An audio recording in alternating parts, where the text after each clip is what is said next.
اقدام صاحبکار تاجیک اویلای شریف‌ها از فدراسیای روسیه در پیروی به دستور و هدایت‌های پرزیدنت جمهوری تاجیکستان پیشوای ملت محترم امامعلی رحمان جهت تامین نمودن مؤسسه‌های تندرستی ناحیه رشت با تجهیزات طبی و پیشگیری از کسالی‌های سرایتی از جمله تبابت بیماران گرفتار کسالی کووید 19 راه‌اندازی شده است. این است که صاحبکاران وطندوست کشوری عزیزمان کمر همت بسته با طبیبان و مؤسسه‌های تندرستی تجهیزات طبی، نقاب و لباس‌های محافظتی، خلعت‌های یک کرته طبی و دیگر مواد ضروری کمک نموده ایستادند. امروزها در ناحیه رشت با دستگیری حکومت جمهوری تاجیکستان، وزارت تندرستی، حکومت محلی بسیاری کمک‌ها به ما رسیدند و همه بیماران و طبیبانی که در همین سهم خود را گذاشته هستند از حساب لباس‌های محافظتی، از حساب خورد و خوراک، داروری‌ها تأمین می‌باشند.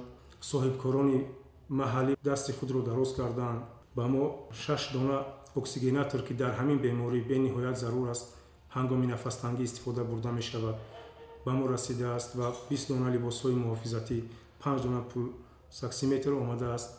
کمک صاحبکار شریف 6 عدد دستگاه تامین کننده اکسیژنی طبی، 20 عدد لباس مخصوص طبی و سانیتری و دیگر مواد ضروری را در بر گرفته طبق دستور ستاد ناحیوی برای تبابت بیماران مؤسسه‌های تندرستی جماعت‌های شهرک و دهات ناحیه رشت تقسیم کرده شدند. زیرا بیشتر مرکزهای سلامتی و منطقوی به چنین تجهیزات‌های طبی معاصر نیاز داشتند. برای پیشگیری و تبابت کسالی سرایتی کووید 19 در مؤسسه‌های تندرستی ناحیه رشت تمام شرایط‌های ضروری مهیا بوده.